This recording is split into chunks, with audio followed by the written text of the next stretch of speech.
In Wisconsin, the financial fallout of a state budget that doesn't go far enough for education. News 8 Now's Allison Ferget is live in Fountain City with a closer look. Allison. Wisconsin public schools are primarily funded through two sources, property taxes and general state aid. But with no increase to that general state aid in this year's state budget, school officials say property owners will have to pay more to keep schools funded.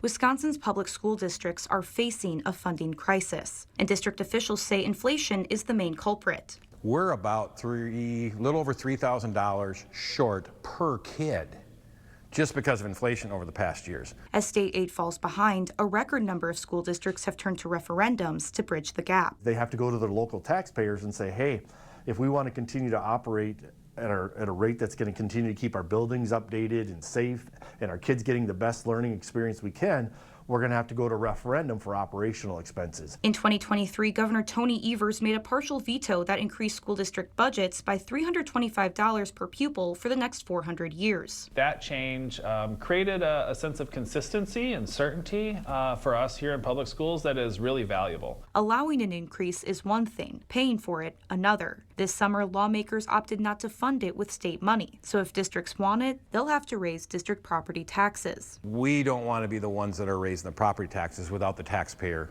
saying yes to it.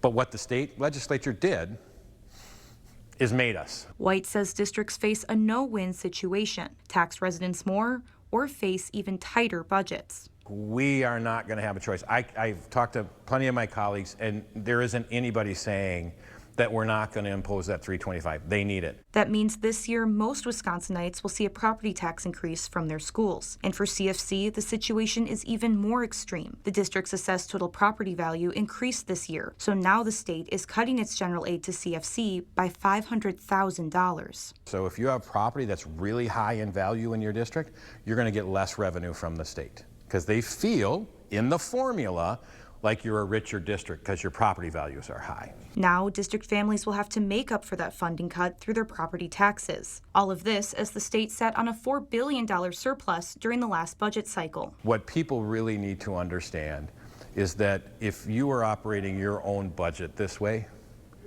you'd be bankrupt. You can't keep putting money into savings and not fixing your garage door or your house. You can't just put it all in savings and never ever do those things.